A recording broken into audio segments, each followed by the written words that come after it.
오늘은 종교개혁 주일이지요. 예, 그래서 종교개혁이 어떨 때 일어났습니까?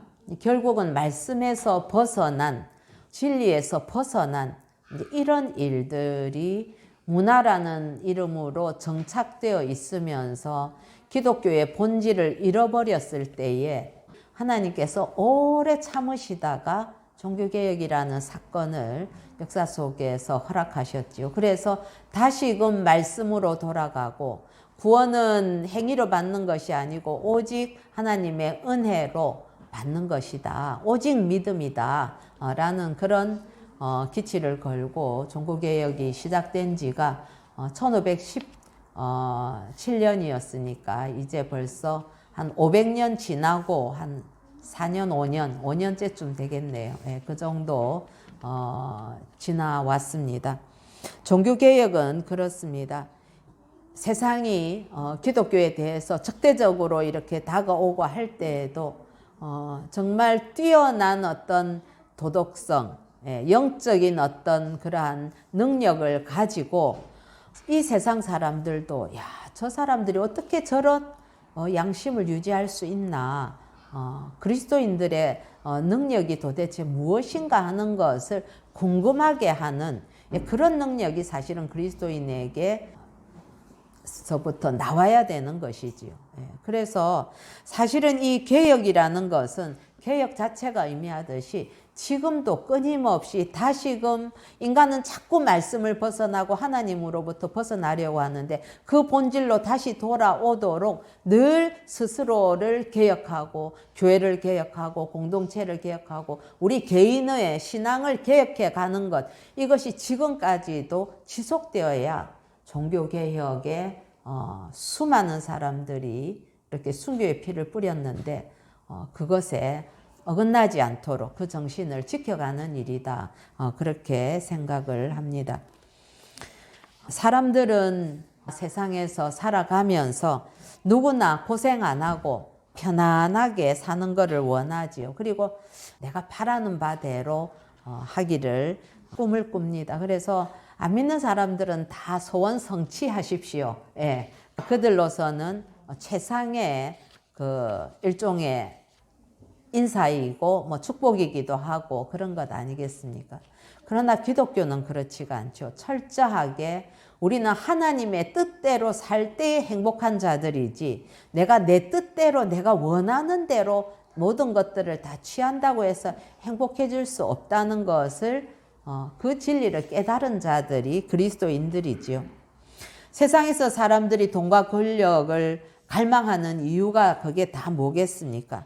왜냐하면 돈이나 권력이 있으면 자기가 원하는 것들을 뭐 거의 대부분 다 얻을 수 있고 또 사람들 위해서 군림하면서 그렇게 편안하게 살 수 있다고 믿기 때문에 그렇습니다. 그러나 실제로는 돈을 많이 가졌다고 권력을 많이 가졌다고 자신이 원하는 것 다 가질 수 없다는 것을 빨리 발견하게 되지요.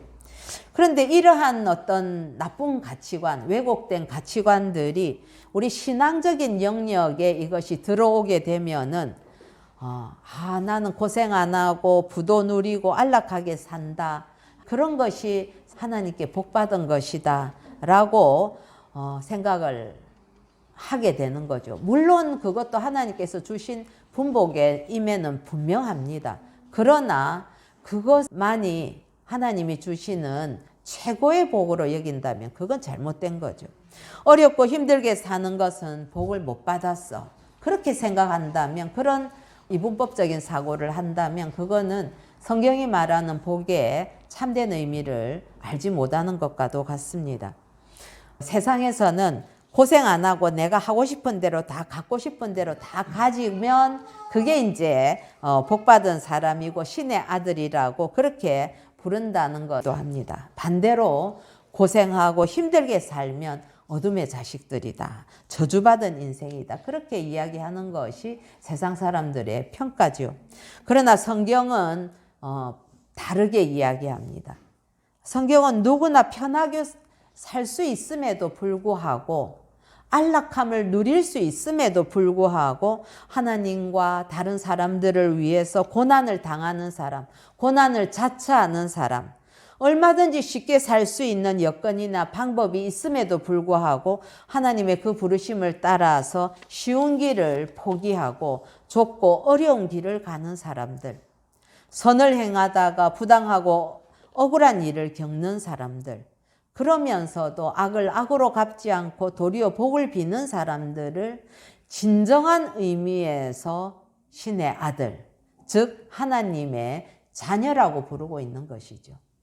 여러분, 우리가 잘 아는 우리 지도 목사님 바로 그런 길 가는 분 아닙니까? 우리가 그분에 대해서 늘 도전을 받는 것은 안락함을 다 내려놓고 자처해서 좁은 길, 주님을 위한 길이라면, 그리고 복음을 전하는 일이라면 내 나이와 환경과 이런 거 다 뛰어넘어서 내 남은 인생을 주님 앞에 드리고 싶다 하는 그 모습이 사실은 우리에게 큰 도전으로 다가오는 것 아니겠습니까? 그래서 성경은 이런 사람들이야말로 진짜로 복을 받은 사람들이다라고 가르치고 있습니다. 우리 성경 베드로전서 2장 20절 21절 같이 한번 읽어보십시다. 죄가 있어 매를 맞고 참으면 무슨 칭찬이 있으리요. 그러나 선을 행함으로 고난을 받고 참으면 이는 하나님 앞에 아름다우니라. 이를 위하여 너희가 부르심을 받았으니 그리스도도 너희를 위하여 고난을 받으사 너희에게 본을 끼쳐 그 자취를 따라오게 하려 하셨느니라. 아멘. 3장 9절 한번 읽어봅시다. 우리 지난주 봤던 말씀이죠. 시작. 악을 악으로 욕을 욕으로 갚지 말고 도리어 복을 빌라. 이를 위하여 너희가 부르심을 받았으니 이는 복을 이어받게 하려 하심이라. 아멘. 특히 이 베드로서를 읽어보면 이게 그리스도인들이 추구하는 가치관은 세상이 추구하는 것과는 어떤 의미에서는 이거 정반대구나 하는 것을 우리가 지금 듣고 또 듣고 지금 우리 내용은 요약하면 몇 줄 되지 않고 다 아는 내용이죠. 머리로는. 그러나 제가 이번에도 이 성경을 우리가 묵상하면서 짧게 나누어서 묵상하는 것이 반복 또 반복하는 것을 통해서 하나님의 그 말씀의 능력을 우리 심령의 일종의 세포 속에다가 좀 기록이라도 하고 싶다. 우리 왜냐하면 많이 들으면 귀에 못이 박힌다고 하잖아요. 그런 심정으로 이 베드로서를 세밀하게 살펴보고 있는 것입니다. 유명한 정신상담학자인 모건 스포팩이라는 박사님은 그의 책 아직도 가야 할 길에서 삶이 어려운 이유는 삶이 쉽다고 생각하기 때문이다. 이렇게 이야기했다고 하죠. 그렇습니다. 여러분, 인생 그렇게 쉬운 거 아니지 않습니까? 그런데 인생이 쉽지 않다는 것은 누구나 알아야 되는 보편적인 진리라는 사실이죠. 그런데 사람들은 그것을 간과해버리는 거죠. 그래서 그냥 쉽게 뭐든지 다 잘 될 거야. 이렇게 편하게 안일하게 생각하다가 이제 좀 어려운 일이 다가오면 깜짝 놀라서 야단나는 것 아니겠습니까? 이런 사실만 우리가 제대로 인식하고 붙들고만 있어도 우리의 삶은 훨씬 더 견고할 수 있을 것입니다. 그런데 삶이 쉽다고 생각하다가 고난 찾아오면은 그냥 견디지 못하고 쓰러지는 사람들이 너무 많은 것이 사실이지요. 믿음으로 사는 것도 여러분 동일합니다. 신앙생활이 힘든 이유 중에 하나는 신앙생활이 결코 쉽지 않다는 이 성경의 진리를 외면하거나 모르기 때문에 그렇죠. 신앙생활 설렁설렁 교회만 다니고 와서 사람들 사귀고 이렇게 폼나게 사람들 앞에서 세움을 받고 하는 그런 정도를 가지고 신앙생활이라고 생각했다면 그거는 큰 오산입니다. 그런 것들을 모르기 때문에 작은 어려움이 와도 나는 예수 믿는데 왜 이런가? 하나님이 나만 미워하시나? 그러면서 낙심에 빠지거나 혼란에 빠지고 침체되고 흔들리게 되는 겁니다. 우리는 지금 계속해서 선을 행하라, 선행에 관한 이야기들을 하고 지금 이제 선행에 관한 마지막 결론들을 정리하고 있습니다. 하나님의 백성은 절대 선이신 선 자체이시고 선하신 하나님을 믿는 자들이기 때문에 당연하게 누구나 선을 행하며 살아야 하는 것이 마땅합니다. 2장 12절에도 보면 이방인 중에서 행실을 선하게 가지라 그렇게 이야기했고 2장 20절에서도 선을 행하다가 고난을 받아도 참고 계속 선을 행하라고 했습니다. 또한 3장 10절과 11절도 생명을 사랑하고 좋은 날 보기를 원하면 악에서 떠나 선을 행하고 화평을 구하라 이렇게 했는데 오늘 우리가 읽었던 본문 3장 13절에서도 뭐라고 얘기합니까? 우리 3장 13절 한번 읽어볼까요? 네. 시작. 또 너희가 열심으로 선을 행하면 누가 너희를 해하리요? 예. 선을 행하라 라고 촉구하고 있는 것이지요. 이 우리 3장 13절은 앞에 12절과 연관되어서 이어지기 때문에 12절은 주의 눈은 의인을 향하시고 그의 귀는 의인의 간구에 기울이시되 주의 얼굴은 악행하는 자들을 대하시느니라 하는 그 말씀에 이어서 하기 때문에 또라고 이야기를 시작하고 있습니다. 그렇습니다.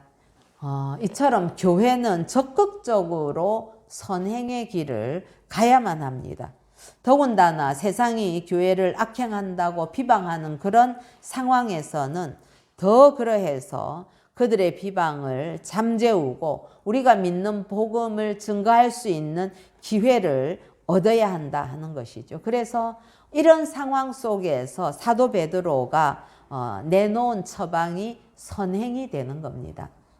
우리가 이제 선행이라고 하면 이제 한자가 이렇게로 표현되기 때문에 우리는 늘 행동하는 것, 착한 일 이런 정도로만 개념을 갖기가 쉽습니다. 그러나 이 선행에는 언행, 심사가 다 들어 있습니다.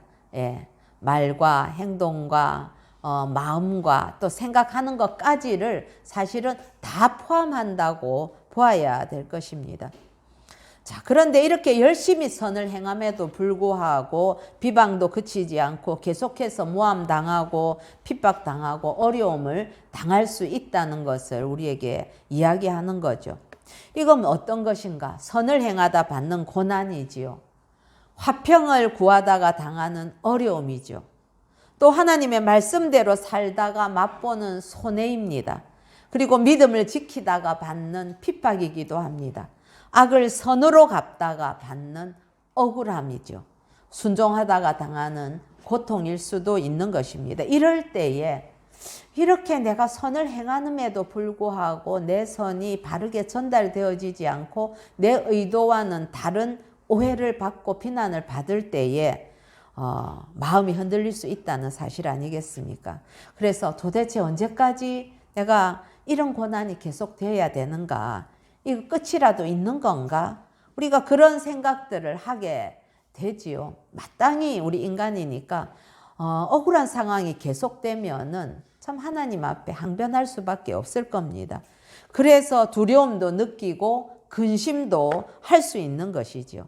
그런데 베드로는 뭐라고 이야기하는가 하면 우리 14절 같이 읽어보십시다. 시작.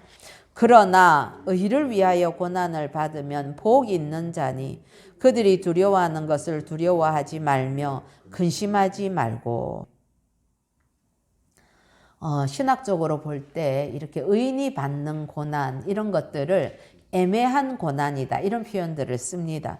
그런데 이런 애매한 고난이 계속될 때에 그래서 두려움과 근심이 생길 때에 그 고난이 의를 위해서 받는 고난이라면 참으로 복된 고난이라는 것을 기억하라고 우리에게 가르쳐 주고 있습니다. 그리스도인들이 당하는 고난에는 어떤 고난이 있겠습니까? 자신이 무고하게 의를 위해서 당하는 고난이 있는가 하면 사실은 나의 잘못 때문에 당하는 고난도 물론 있을 수 있겠지요. 그러나 여러분, 놀랍게도 내가 잘못해서 당하는 고난이라 할지라도 하나님의 사람으로 오히려 그 고난을 통해서 더 구비되고 온전하게 우리를 만들어가는 수단이 바로 이 고난이 갖고 있는 성질 혹은 특성이라고 할 수 있는 것입니다. 저도 참 어려운 시간들, 다른 참 힘든 사람들에 비하면 제가 경험했던 어려움들은 어려움 축에도 속하는 거라고 저는 생각을 하지만은 어쨌든 제 개인적으로는 그게 참 숨이 턱에 찰 것처럼 힘들다 하는 그럴 때에 그런 것을 제가 하나님 앞에서 솔직하게 내어놓고 보면은 그건 나의 미숙함, 나의 불완전함, 나의 연약함, 잘못 이런 것 때문에 당하는 결과였거든요. 예, 솔직하게 나는 하나님 앞에서 그거를 원망할 수가 없더라고요.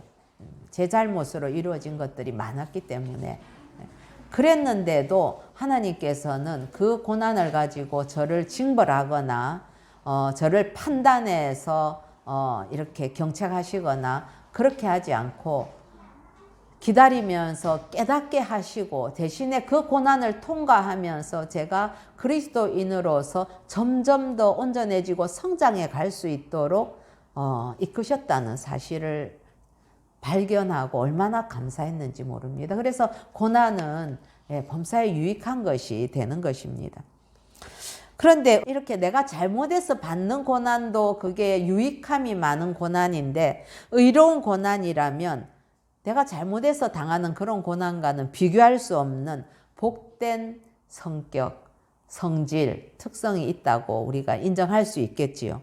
우리 17절 같이 한번 읽어보십시다. 17절 시작. 선을 행함으로 고난을 받는 것이 하나님의 뜻일진데 악을 행함으로 고난받는 것보다 나으니라. 그렇습니다.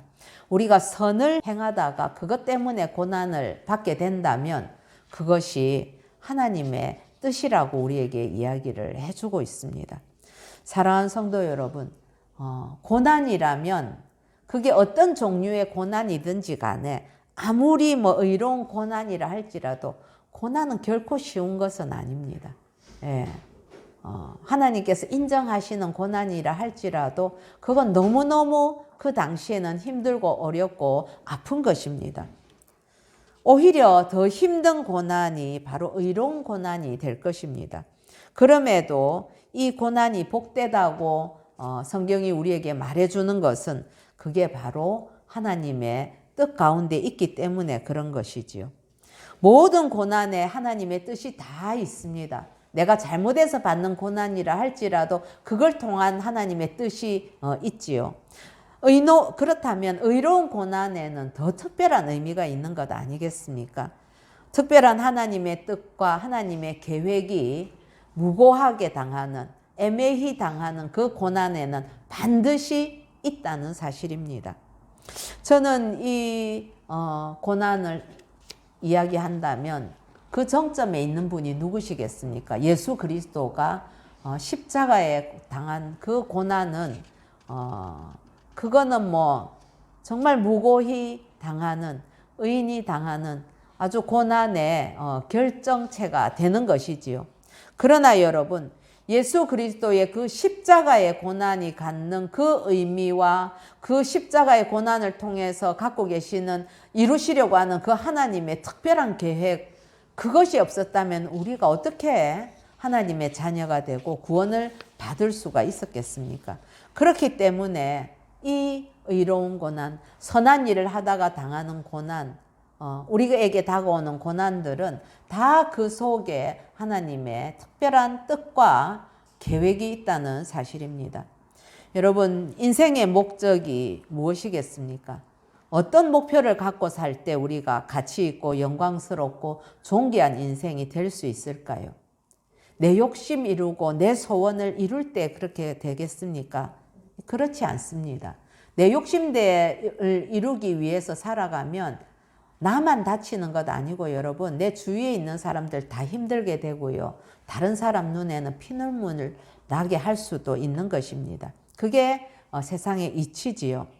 그러나 우리가 가치 있는 인생이 되는 것은 내 소원을 이루는 그 때가 아니라 내 인생이 가장 빛나고 거룩하고 영광스러울 때는 내 수고와 나의 희생을 통해서 하나님의 뜻이 이루어지게 될 때에 그게 진정한 복이죠. 여러분, 이 기쁨을 누릴 수 있어야 됩니다.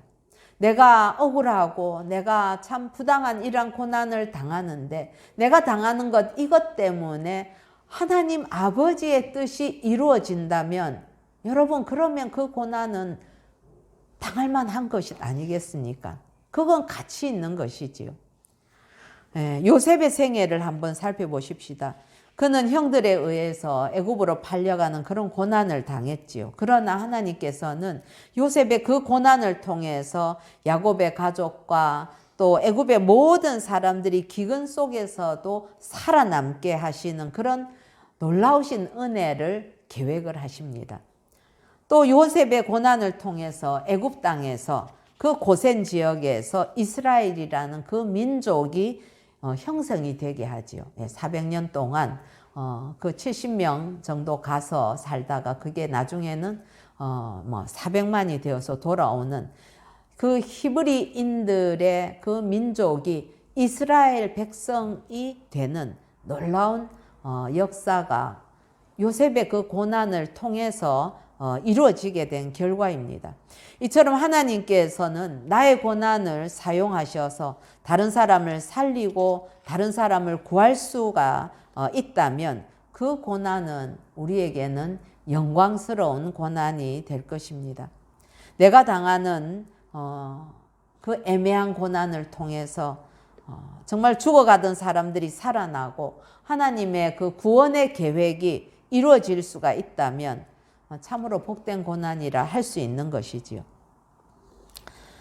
우리 3장 15절과 16절 같이 한번 읽어볼까요? 시작. 너희 마음에 그리스도를 주로 삼아 거룩하게 하고 너희 속에 있는 소망에 관한 이유를 묻는 자에게는 대답할 것을 항상 준비하되 온유와 두려움으로 하고 선한 양심을 가지라. 이는 그리스도 안에 있는 너희의 선행을 욕하는 자들로 그 비방하는 일에 부끄러움을 당하게 하려 함이라. 그렇습니다. 우리가 이 어려운 고난을 참고 견디고 이렇게 나가게 되면은 그 하나님의 뜻이 이루어지는데 바로 우리 안에 있는 그 소망의 이유에 대해서 사람들이 궁금하게 생각하기 시작한다는 것이죠. 복음이 제일 왕성하게 전파되었던 때는 어느 때인가 하면은 여러분 아주 평화롭고 이런 때이기보다는 불신자가 그 신자들의 삶에 매력을 느끼고 도전을 받고 호기심을 느끼게 되는 것은 성도들이 고난의 가운데 있을 때에 세상은 눈을 돌려서 아니 저 사람들이 그 고난 속에서 어떻게 저렇게 자신들의 신앙을 유지할 수 있단 말인가 라고 생각하면서 복음을 전할 기회를 얻게 되는 거죠. 제가 여러 번 이렇게 인용했지만 카타콤에 있던 우리 초대교회의 성도들, 그들이 지하에서 그 무덤에서 살아가는데 이번에 우리가 코로나를 지나왔고 아직도 코로나가 우리를 위협하고 있지만은 이전에도 그 큰 전염병이 돌았을 때에 그 카타콤에 있는 사람들이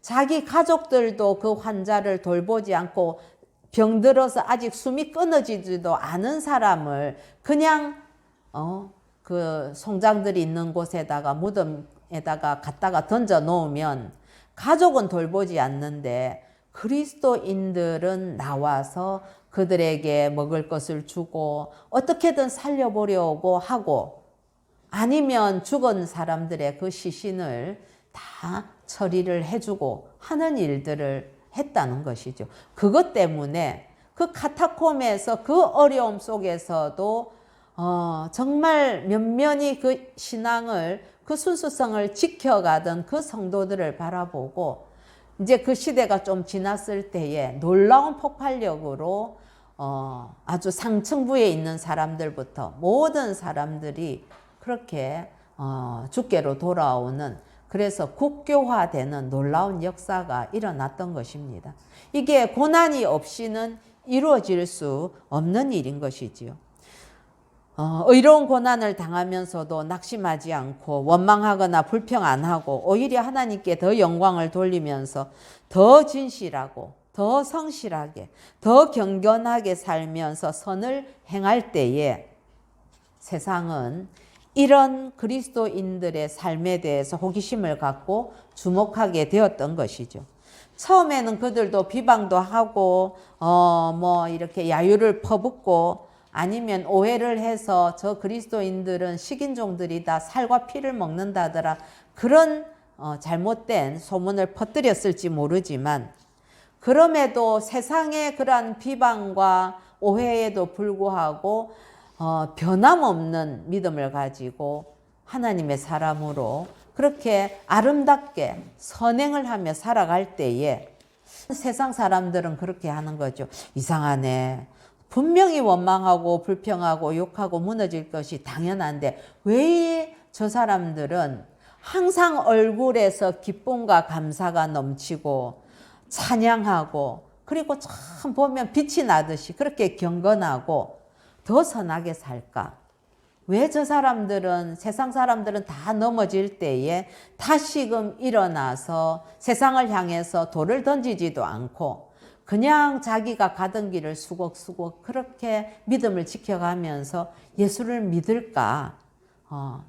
왜 저렇게 할 수 있을까? 오히려 저 사람들은 비방을 받았는데도 도로 우리를 위해서 복을 빌어주네?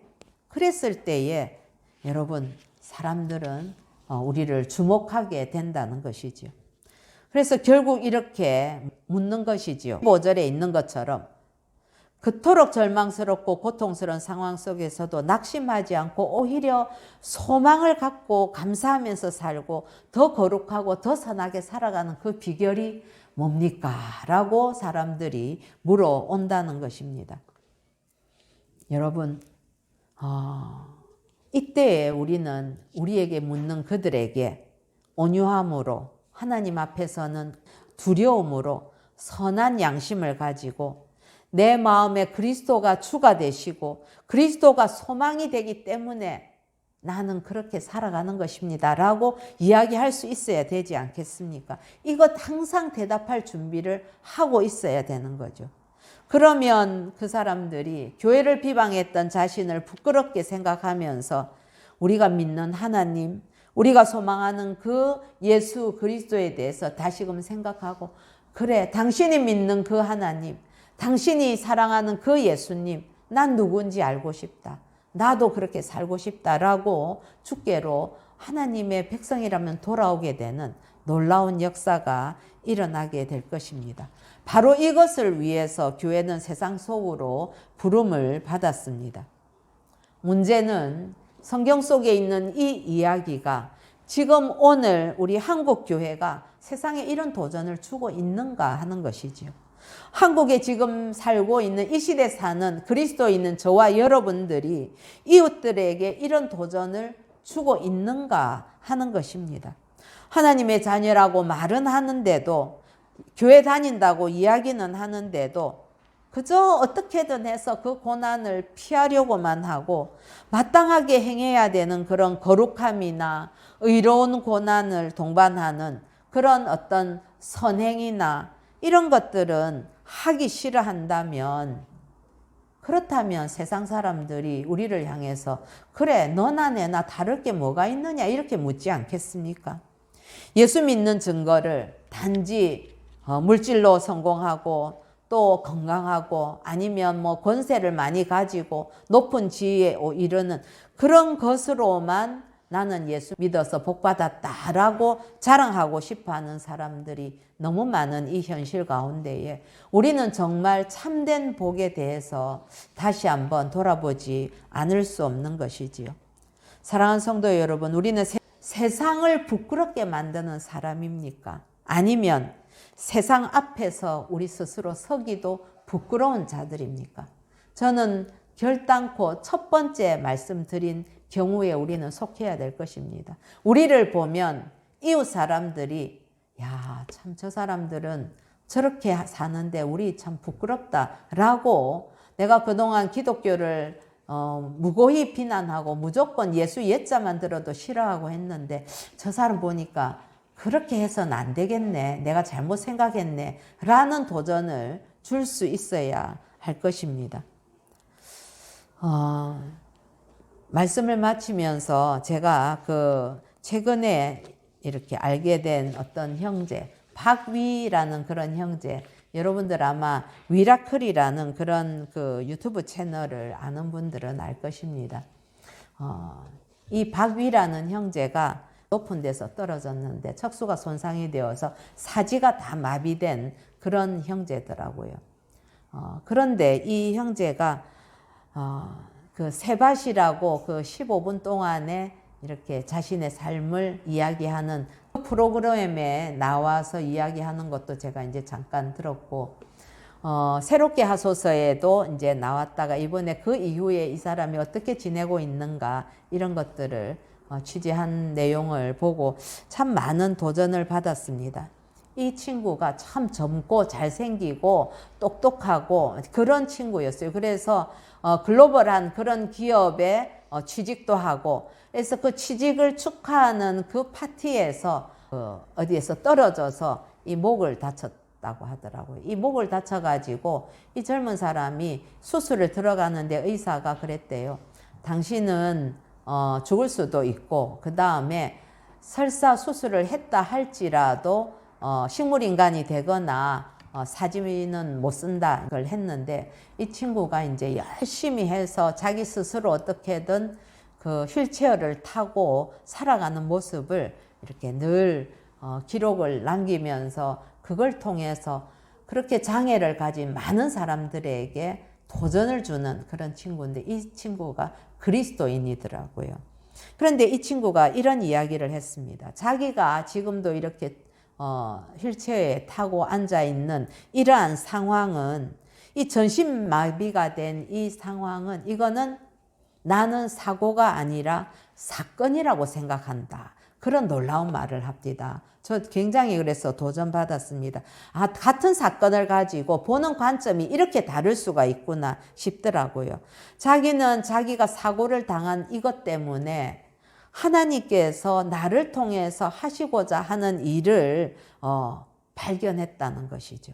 그래서 자신이 이렇게 사지마비가 다 마비된 상태에 있는데 자신의 인생을 통해서 많은 사람들, 죽어가는 사람들이 다시 살아나고 희망을 갖고, 그리고 영혼들이 다시 살아나는 그런 경험을 하고 있어서, 나는 지금 내가 이 유튜브 하고 있는 일이 그냥 조회수 많이 해가지고 돈을 벌려고 하는 일이 아니라 이건 영혼을 살리는 일이다 하는 그런 자긍심을 가지고 일을 하고 있습니다. 그래서 이 친구는 자기는 이 사고가 아니라 이건 사건이다. 하나님이 나에게 주신 사건인데 나는 이 전신마비되는 이 사건을 통해서 오히려 더 하나님과 가까워지게 되었고, 또 이 고난을 통해서 하나님이 나에게 하시는 일을 드러내는 통로가 되고, 그 다음에 동병상련을 가진 많은 장애인들에게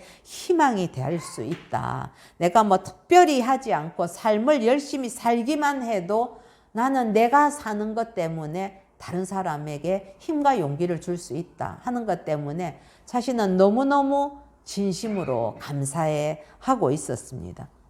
여러분, 우리가 가지고 있는 연약함이나 우리가 가지고 있는 많은 어려움들이 있습니다. 참 이해되지 않는 어려움. 저 사람 저렇게 신앙생활도 열심히 하는데 왜 저런 고난이 있을까? 우리가 참 안타까워하는 상황들도 많이 있습니다. 그러나 그런 우리가 당한 연약함, 부족함, 그 고통의 시간, 아픔들이 다른 사람에게 힘과 용기를 줄 수 있다는 사실입니다.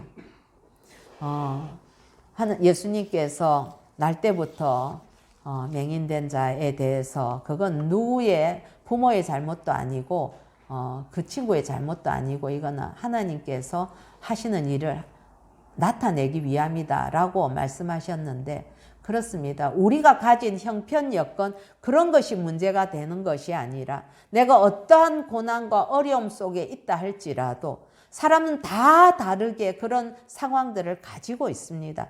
뭐 때로는 외모도 될 수 있고 뭐 때로는 성격이 될 수도 있고 뭐 때로는 자신이 뭐 선택한 어떤 상황들이 될 수도 있고 그렇습니다. 그러나 그 아픈 상황들은 먼저 겪은 내가 또 나를 따라서 또 다른 아픔을 겪어야 될 수많은 다가오는 사람들에게 좋은 이정표가 될 수 있다는 사실이죠.